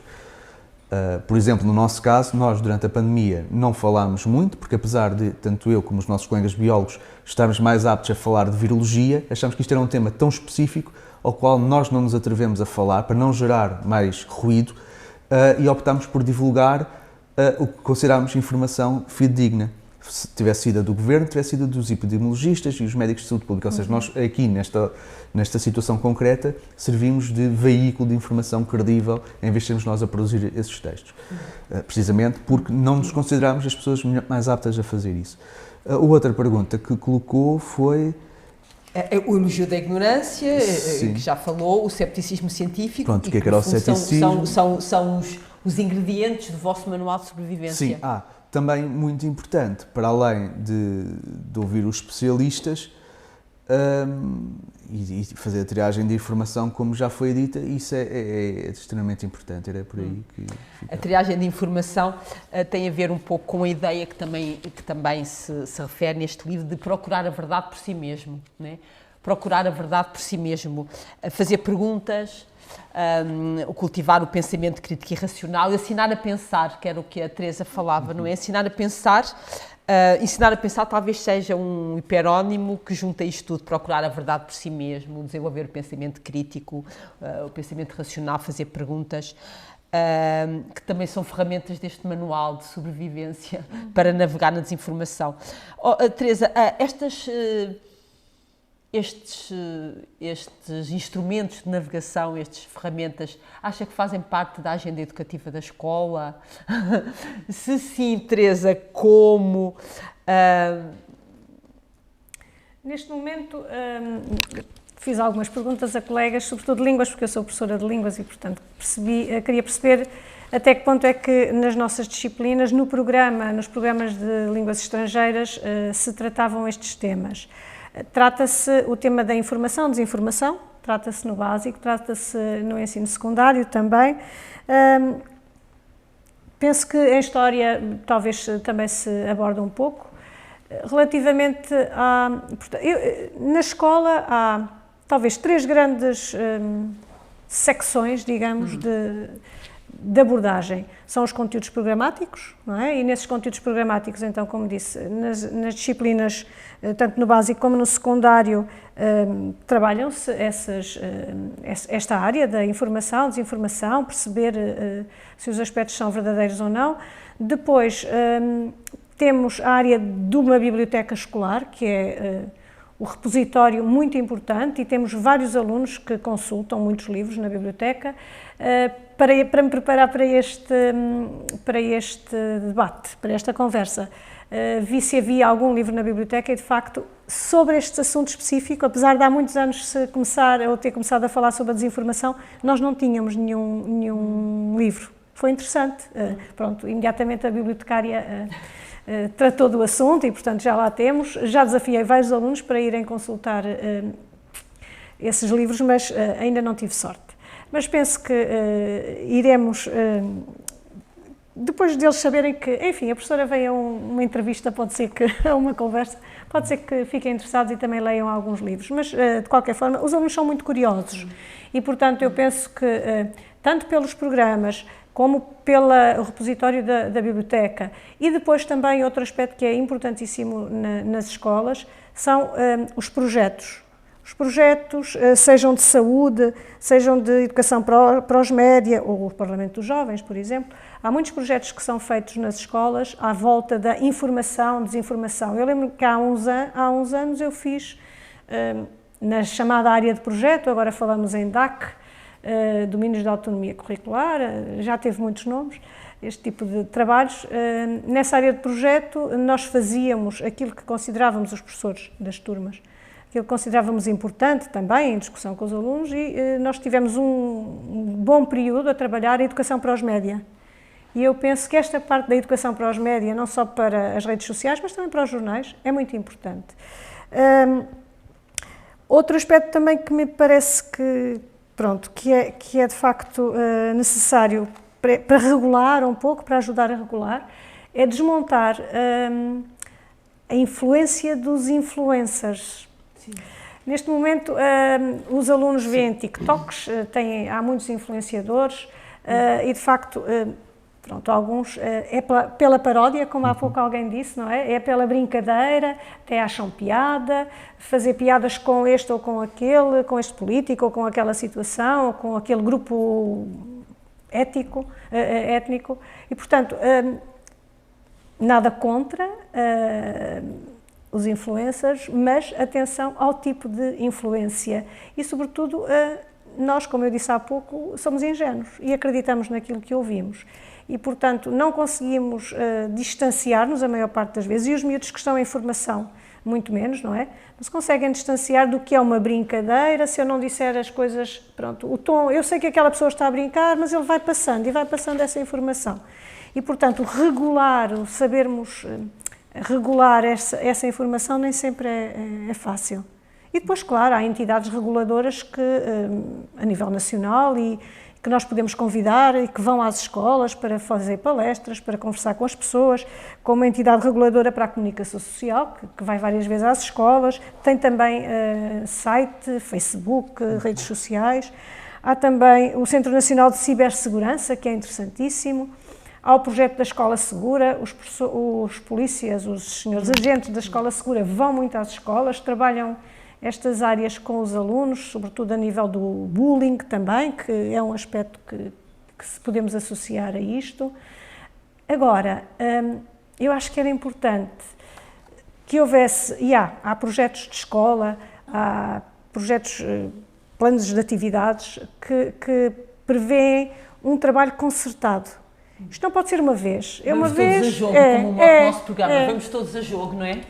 Eu uma vez lembro-me, porque eu estou sensível, porque eu ouvi a vossa entrevista na rádio, agora vou trabalhar muito este tema. Mas se for só eu a trabalhar, aquilo vai ficar estanque naquela disciplina.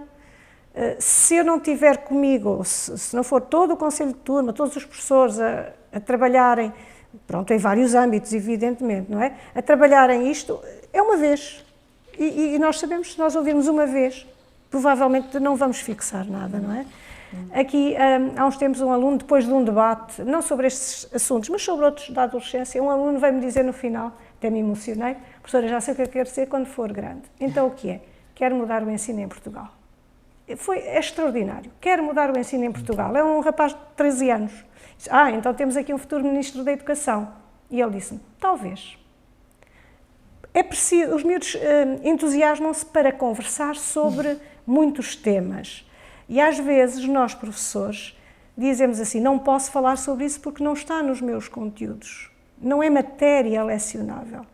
É este tipo de trabalho que nós, professores, nem sempre conseguimos, porque nós temos umas matérias para dar, temos temas para tratar. Agora, eu acho que como professora de línguas tenho essa vantagem que é posso ir buscar os temas que quiser para tratar. De línguas e também sinto isso. Posso ir buscar os jornais, posso abordar tudo isto. E acho que de facto nós na escola temos esta vantagem também de conseguir e depois acompanhamos os alunos e vamos vendo. Só posso mais dizer uma coisinha? Sim. Outro dia um aluno disse-me assim, professora, eu já escrevi, estamos a dar o diário, como já perceberam, o diário da Ana Frank, e então eles também estão a escrever o diário. Professora, eu já escrevi a minha página, tenho para lhe entregar, mas posso só acrescentar uma coisa, é que eu depois de ter escrito isto, conversei com o meu pai, e ele disse-me uma coisa e eu mudei de ideias, posso apontar aqui. Portanto, aqui acho que é interessantíssimo, porque não é só a escola, eu não sei o que é que ele escreveu, não sei qual é o assunto, porque eles tinham que escrever o que entendessem, 3 factos daquele dia. Mas, de facto, eles levam para casa, eles conversam com os pais, alguns, outros não têm esta possibilidade, claro, mas achei aquilo também, pronto, uma delícia. O menino fala com o pai e mudou de opinião depois de conversar com o pai. Sim, vamos todos a jogo. Será o final da nossa conversa. Aproximamos a passos largos. Queria só, antes disso, passar a palavra à Sílvia. Como se entendeu, a questão dos atores educativos é fundamental e a forma como eles se entendem no seu papel e como eles gerem as múltiplas tensões que a profissão lhes coloca, tais como o seu sentido do que é uma missão da educação e depois o seu compromisso com uma agenda educativa nacional que é explanada através de programas em particular. Portanto, a questão da formação dos atores educativos é fundamental, evidentemente. A questão da formação dos atores é fundamental. No projeto Committed estão previstos módulos de formação de professores, é um dos produtos esperados. Sílvia, o que é que são estes módulos, o que é que se espera deles, ou de outra forma, como é que o projeto Committed concebe o papel do professor na construção de uma escola que faz o elogio da ignorância, cultiva o cepticismo científico e uma atitude de busca de verdade por si próprio? Essa é fácil de responder, passa por fazer compreender que ser crítico dá trabalho. A pessoa não nasce crítica, é preciso uma formação ao longo do tempo. Ser crítico dá muito trabalho, é preciso desenvolver literacia crítica, literacia digital, competências de literacia na própria língua materna, por isso não é só língua estrangeira, na língua materna, o conhecimento dos conhecimentos de fenómenos linguísticos e discursivos que subjazem à manipulação, a própria correção linguística, saber que quando se está diante de uma fake news cheia de erros ortográficos, provavelmente é porque a fonte não é credível, o conhecimento de como se produz manipulação digital, o conhecimento de fenómenos discursivos, daquilo que em inglês se chama otherization, tornar o outro, como é que nós tornamos o outro estrangeiro por oposição ao nós, saber que a escola não é só, e a questão da literacia não é só saber ler e escrever, é preciso saber interpretar. E eu às vezes quando me perguntam como é que tu te interessaste tanto pelas fake news, por desmontar fake news, eu digo assim, olha, eu gosto muito de poesia. Na poesia é a mesma coisa, nós temos que interpretar o sentido das metáforas, das hipérboles, distinguir sentido denotativo e conotativo, a distinguir sinédicas e metonímias. E as sinédicas e metonímias estão em todo lado quando se trata de produzir o outro como estrangeiro, de criar generalizações. Por isso, olhem, se eu tivesse que dar assim uma ideia de como educar o futuro professor, eu mandava-os ler poesia, porque eu acho que já lá está tudo em termos de formação inicial. Então, às vezes o nosso objetivo como formadores, de facto é macro, no sentido de desenvolver este pensamento crítico, que é uma competência que se adquire ao longo da vida. Mas depois acho que passa por estes processos mais, não são comezinhos, mas são mais de nível micro. Identificar a fake news, às vezes passa por desmontar a linguagem, a metáfora, a hipérbole, a sinédrica, como eu estava a dizer, a metonímia. Então, passa, se quiserem, por compreender a educação numa visão mais aberta, mais interdisciplinar, mais em contacto com o que não é, ou como estava a dizer há pouco a Teresa, que não passa necessariamente pela escola. Então, é também os discursos, discursos educativos informais e não formais, conseguir estabelecer este diálogo e pronto, e ler muita poesia.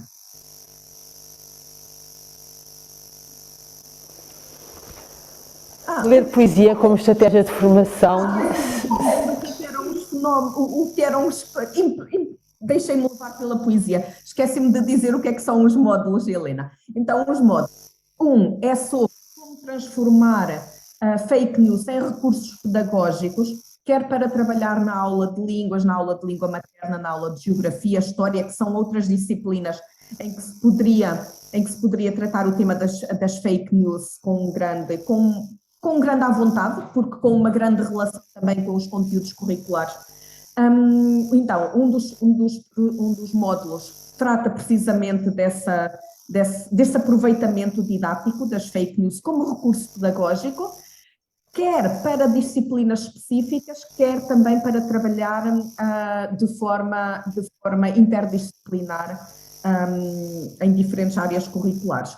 E o segundo módulo prende-se com a compreensão das fake news como um fenómeno mais geral, com relações, com conceitos como desinformação, propaganda, paródia.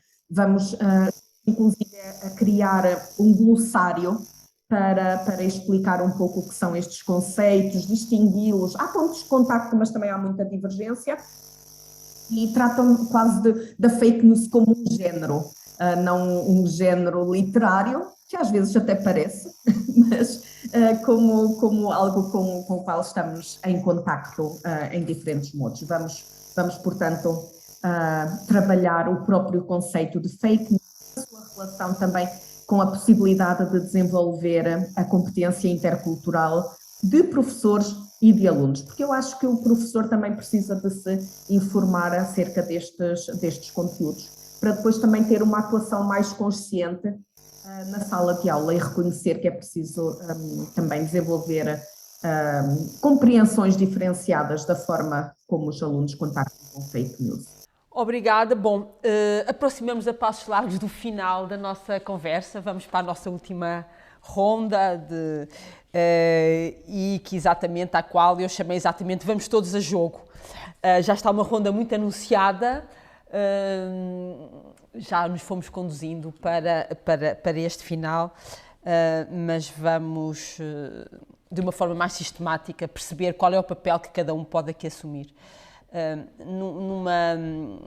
Na página oficial da Unesco, sob uma iniciativa da Unesco que deu origem a um relatório, enfim, vai ser a minha tradução, que se chama Reimaginando em Conjunto os Nossos Futuros. Portanto, Reimaginando em Conjunto os Nossos Futuros, lê-se: precisamos de pensar juntos para agir juntos e moldar o futuro que queremos. Ou no próprio relatório que decorreu desta iniciativa é dito: é necessário e urgente agir coletivamente para mudar o rumo e reinventar o futuro. Bom, João, no mesmo sentido deste agir coletivo, do irmos todos a jogo, qual é o nosso papel enquanto cidadãos? Porque esta sociedade é uma sociedade de cidadãos independentes. Exatamente. Qual é o nosso papel enquanto cidadãos? Bom, o nosso papel é falar com as pessoas, aproximar os cientistas e os especialistas da sociedade, por isso é que fazemos eventos públicos em que nos deslocamos a um café, são tertúlias informais, portanto, conversas informais, em que, aproveitando um determinado tema, falamos e levamos especialistas e as pessoas podem falar com eles, porque normalmente os especialistas estão inacessíveis da população, então para contrariar isso, levamos os especialistas à população. Outra maneira o que nós fazemos é através de conferências em que deixamos um largo tempo para as pessoas colocarem as próprias perguntas aos especialistas, portanto, num contexto mais formal, em que há uma conferência, as pessoas no final podem falar com eles e esclarecer todas as dúvidas. Mas então, o que é que todos nós podemos fazer para além do trabalho da Concept? Há uma ferramenta muito importante e que está a ganhar cada vez mais visibilidade no nosso país, que é o fact-checking. Portanto, especialistas de comunicação ou jornalistas a fazer a verificação de factos. É uma das soluções para contrariar este mar de desinformação. Já sabemos que vamos ao polígrafo, que vamos... Está a falar de fact-checking, coisas como sim, o polígrafo. Exatamente. Okay. O polígrafo e outras ferramentas do género que já existiam no estrangeiro e agora estão-se a institucionalizar em Portugal também, nos últimos anos. Os próprios jornais já têm também, alguns jornais, ferramentas de fact-checking, ou uma secção de fact-checking, em que os próprios jornalistas desmontam essa desinformação. E isso é importante. Portanto, as pessoas já sabem, reconhecendo que essas ferramentas existem, já sabem em que canais é que se podem dirigir para questionar, e elas próprias colocam perguntas sobre se determinada mensagem ou afirmação, alegação que está a ser feita, se é verdade ou não. E depois essas plataformas dão a resposta. Portanto, já ajudam nesse sentido. Isso é o ponto 1. Ponto 2. A nível de notícias sobre ciência, há aqui 3 pilares que são importantes contribuírem, que são os tais atores, os que vão a jogo, para ajudar a esclarecer. Portanto, nesses 3 pilares são a sociedade, os cientistas e os jornalistas que transmitem a ciência. A sociedade tem de ser exigente com a informação que procura e tem de estar disposta a dar dinheiro para ter essa informação credível. Estou a dizer que tem de estar disposta a pagar por jornais, comprar jornais, seja fazer subscrição online, seja comprar o jornal em papel, e tem de perceber que esse dinheiro que está disposta a dar, ou que tem de estar disposta a dar, serve para pagar bem aos profissionais de jornalismo para fazerem bem o seu trabalho, nomeadamente o jornalismo de investigação. E os jornalistas neste contexto são muito importantes. Surgiu, a nível de notícias de ciência, há uma década mais ou menos, a alegação de que as vacinas causavam autismo e foi precisamente um jornalista, o Brian Deer, que desmontou isso. Desmontou, sim. Pronto. Isso ponto 1. Portanto, a sociedade seria exigente. Os jornalistas passarem informação credível e que tentam fazê-lo na sua generalidade. Portanto, eu acho que o jornalismo em Portugal, na sua generalidade, é muito bom e o trabalho jornalístico em Portugal é credível. E depois os cientistas também têm um papel a ter, que é estar disponível, porque os jornalistas precisam de contactar os cientistas para esclarecer dúvidas e os cientistas têm de estar disponíveis para prestar essa informação. Além disso, também tem de ser feito a nível governamental um maior investimento na gestão e comunicação de ciência, para que os comunicadores de ciência façam esta ligação entre jornalistas e cientistas e depois entre comunidade. Para terminar, como eu comecei por dizer, é preciso reconhecer que existe um problema de desinformação. Então a solução passa por todos nós sermos ativos, todos nós enquanto sociedade, contribuirmos para que essa desinformação não se propague, portanto, estando atento e controlar a disseminação da desinformação, portanto, em vez de, como já foi mencionado, partilhar uma notícia porque, olha, indicando, olha, estão a ver, isto é desinformação, olha, estas pessoas não sabem o que estão aqui a transmitir, nós acabamos por veicular também essas notícias enganadoras. Portanto, sermos conscientes e evitar partilhar ainda mais, mesmo que seja criticando, porque depois o que passa é a notícia em si e não a nossa crítica. Mas também falarmos sobre o que é desinformação, que é o que estamos aqui a fazer hoje neste programa, e falar sobre o que são as teorias da conspiração, como já mencionei, é um subcampo da desinformação.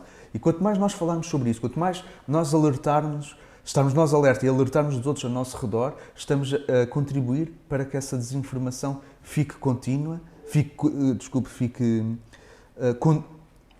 fechada, compartimentada, e contribuirmos nós para passar informação correta, fidedigna e explicarmos aos outros, como aqui a professora Teresa tem feito com os seus alunos, mas todos nós em sociedade, para explicarmos aos outros o que é a informação fidedigna, como é que se encontra e que essa é que merece ser partilhada. Portanto, acho que irmos todos a jogo é isso, é a sociedade, são os profissionais e sejam portanto, os profissionais da ciência, ou seja, os profissionais jornalistas e todos os que trabalham nesta área. Então vamos começar a fazer zoom, vamos para a universidade. Acabaremos com a escola. Vamos começar a fazer um zoom para a universidade. Sílvia, e a universidade e a investigação? Qual o papel da investigação? Como é que se pode articular com este agir coletivo e não ficar fechada na torre do tio Alberto, na Ilha Quirrim? Qual é a nossa responsabilidade? Como é que podemos ir a jogo? E com quem? Vamos todos a jogo. Eu acho que a investigação tem que ser o árbitro. Apita quando é preciso, mostra cartão amarelo, vermelho, mostra o perigo da desinformação, mostra o perigo quando já se foi longe demais, aí é o cartão vermelho, faz a sua demonstração com o seu apito, identifica o problema, corre para o jogador, digamos, para quem está em mais perigo, em maior situação de vulnerabilidade para cair nestes discursos dos fake news. Então, eu acho que a investigação de formador é um árbitro nesta situação. Mas não atua sozinho, também tem os bandeirinhas, não é? Então, eu penso que é o investigador, é o próprio professor na escola, neste trabalho articulado, que poderá ter uma influência mais duradoura, mais sustentável nesta educação para o pensamento crítico, para uma cultura digital, para uma literacia digital capaz de fazer frente a estes desafios. Então, todos a jogo, sim, sabendo, contudo, que mesmo depois do tempo regulamentar, que é o tempo que estamos na escola, o tempo que passamos na universidade, o jogo continua lá fora, com a nossa exposição aos discursos que não estão nestes ambientes mais protegidos, por assim dizer. o jogo continua sempre e nós temos que ser árbitros dentro e fora das 4 linhas.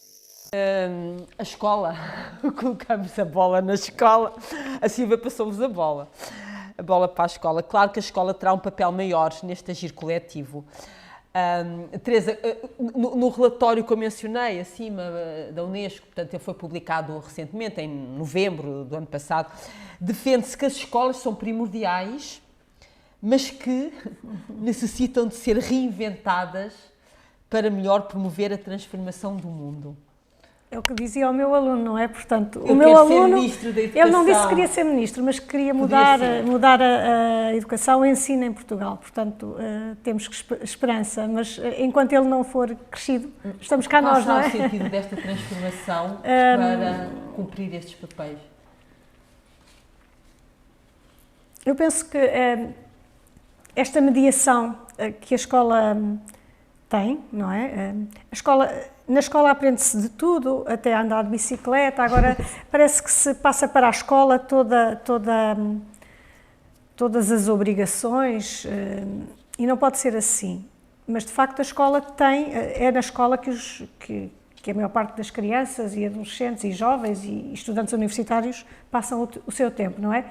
E portanto, aqui assim, para reinventarmos a escola, é preciso também que os professores tenham oportunidade para pensar sobre estes temas. E muitas vezes o nosso tempo, e há pouco falei de tempo, não é? Está demasiado ocupado com aquelas preocupações, também de que já falei, de dar matéria. Os próprios alunos dizem como é que como é que vamos fazer este projeto, e depois a professora não tem tempo para dar a matéria. Portanto, há aqui uma ideia de que a escola é para dar matérias, para os alunos estudarem e terem notas. E notas depois para quê? Para entrar para a universidade. E, portanto, esta forma de pensar, de médias, tem que ser alterada, não é? Temos que a transformar. Como? Com muitas conversas, com muita formação, como estava a Silvia a propor também, formação de professores, pronto, isto são fases, eu penso, fases em que fazíamos formação com determinadas para determinadas técnicas. Eu ainda sou do tempo do acetato, lembro-me aqui na universidade fazemos acetatos. Uma formação muito instrumental, como se faz isto, como se faz aquilo. Agora penso que essa formação dos próprios professores tem que ser diferente. Neste momento, a formação de professores, pronto, a bola está na universidade, mas de facto também a colocação de professores nas escolas está a sofrer um impasse, penso eu. A maior parte dos professores está para lá dos 50 anos. Temos aqui algum trabalho a fazer, mas penso que isso também não tem muito a ver com a idade propriamente dita, tem a ver com os nossos contextos, como há pouco alguém dizia, e com aquilo que nós agarramos, aquele amor que a Helena dizia há bocadinho, não é? Com que amor é que nós jogamos isto e quais são os nossos amores? Neste momento, o meu amor está mais dedicado aqui à parte da desinformação. Pronto, apaixonei-me por este aspecto. Há outros colegas que se apaixonam por outros aspectos e depois isto tudo junto teremos que trabalhar. Agora, eu penso que a escola realmente é um espaço ideal e escolhi-o por vocação, penso eu, e como missão também. Mas, olhando aqui só para 3 ou 2 expressões que os alunos, voltando aqui ao Parlamento dos Jovens, propostas de alunos, há aqui uma que eu penso que é importante e que pode começar nas escolas, mas também continua lá fora. As campanhas de informação. E há pouco falámos dos idosos e falámos de todas as pessoas. A escola tem uma função muito importante na informação e os alunos perceberem o que é facto e o que é opinião, como dizia há pouco o João, não é? Há textos que são de opinião e, portanto, são vinculados àquela pessoa, o que são factos, mas depois é preciso também trabalhar a informação dentro e fora da escola. E campanhas de informação, aqui uma das propostas de uma das escolas, que não é a minha, uma das escolas é a proposta de elaboração de campanhas de informação divulgadas pelos média portugueses. Nós de vez em quando vemos, e não falámos delas, mas eu penso que é importante também falar nas forças da ordem, não é? A GNR, PSP, bombeiros, também têm uma grande importância, porque eles também eles muitas vezes são os primeiros, ou são de primeiras pessoas que contactam com, por exemplo, o público mais vulnerável. Há público vulnerável nas escolas, é verdade, mas há público que já não está nas escolas, ou que, pronto, por várias razões, ou novos ou velhos, mas de facto tem que haver a nível, não sei, pode partir das escolas, pode partir a nível nacional, como dizia o João. Estas medidas vão ao Parlamento, à Assembleia da República? Quem sabe se na Assembleia da República também os deputados, ao ouvirem estas propostas dos alunos das várias escolas do país, também não legislam para que haja um trabalho mais direto, mais assertivo, para que cientistas, jornalistas, escolas, universidades consigam trabalhar de forma a que o público em geral, a opinião pública, forme uma opinião, de facto, não é sobre a escola, é sobre este tema em particular. Obrigada aos três por esta conversa, foi muito bom estar convosco e passou-se de facto muito rápido e de uma forma muito agradável e muito importante. E claro que juntos vamos reinventar o futuro que queremos, é evidente, e também com os nossos alunos e mesmo com aquele que quererá ser Ministro da Educação, sabendo que contamos com todos, forças de segurança também, ou seja, também quando eu dizia reinventar a escola significa que esta ideia de escola é uma ideia que temos que construir entre todos, não é apenas dentro da escola, entre os alunos, mas entre todos também temos que perceber o que é que queremos da escola. E obrigada pela vossa presença. Antes de terminar, gostava só de deixar aqui algumas sugestões para leituras sobre esta temática. Falou-se bastante em livros. A Teresa falou, aliás, na importância da biblioteca e do estar, dos livros que lá estão e da vontade que os alunos têm de os ler. Essa vontade também se faz de os conhecer e de saber o que é que são esses livros. Não é? Comecemos por este, que foi um livro que nos acompanhou ao longo deste programa. Não se deixem enganar. João, muito rapidamente, o que é este livro? Bem, tal como diz o subtítulo, é um guia para o mundo moderno, ou seja, o que nós pretendemos fazer foi uma introdução ao ceticismo, essa capacidade que é inerente à ciência, ao método de fazer ciência, que é duvidar e procurar a informação credível baseada em factos, e demos vários exemplos concretos. Pretendemos ilustrar o que é que nós queremos dizer com isso, que exemplos é que existem, principalmente na área da ciência e da história, como já foi referido. Portanto, é explicar como não se deixar enganar, não só pelos outros, mas também por nós mesmos, por causa dos nossos vieses próprios que nós temos. Obrigada, João. Também fomos falando do livro. Temos outras propostas para o leitor. Uma delas é de Francisco Louçã, O Futuro Já Não É o que Nunca Foi, editado pelo Bertrand. Partindo da ideia de que vivemos numa sociedade destroçada e de medo, intoxicados nas redes sociais, ou naquilo a que o Francisco Louçã chama as tecnologias da razão sonâmbula, que somos cobaias do maior espaço social existente. Neste livro o que se defende é que a resposta urgente é a luta pela democracia, e entendida como uma força emancipatória, como responsabilidade social e de todos. Portanto, o futuro já não é o que nunca foi. Um outro livro da jornalista Patrícia Campos Melo chega-nos com o título A Máquina do Ódio, Jornalismo, falámos muito aqui, Jornalismo, Fake News, Violência Digital, editado pela Quetzal, acompanhando eleições na Índia, nos Estados Unidos, no Brasil, mas também campanhas violentas na Venezuela, na Nicarágua, na Hungria. A Máquina do Ódio mostra de que forma as redes sociais, como o Twitter, o Facebook, o Instagram, o WhatsApp, de que modo estas redes sociais são manipuladas por líderes populistas e como funcionam as campanhas de difamação.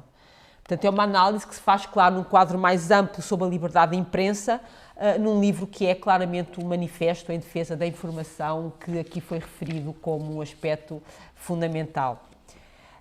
Privacidade é poder, por que razão devemos recuperar o controle dos nossos dados? É um livro de Carissa Velis, da editor Temas e Debates.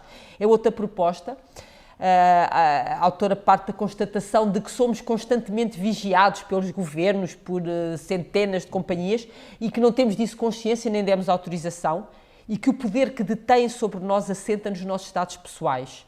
Então este livro foi escrito para reivindicar a nossa privacidade enquanto a única maneira de podermos retomar o controle das nossas vidas e das nossas sociedades. E, finalmente, factualidade, 10 razões pelas quais estamos errados acerca do mundo e porque é que as coisas estão melhores do que pensamos, também editado pela Temas e Debates, e neste livro, Hans Rosling e com os seus colaboradores, explica a razão pela qual temos perspectivas sistematicamente erradas e distorcidas sobre o mundo, baseadas na ignorância, falou-se aqui muito na ignorância e no preconceito. Então, neste livro, faz-se a apologia de uma visão do mundo baseada em factos e verdades, deixando-nos uma mensagem mais positiva e esperançada de que tanto estamos a necessitar no momento atual. Então, este foi o Educação à Escuta, sobre a desinformação e os fake news, a que chamámos verdade ou consequência. Vamos todos a jogo. Agradeço ao João, à Sílvia, à Teresa. Obrigada. Estejam atentos. Há outros episódios, há outros temas e contamos com a vossa participação neste programa.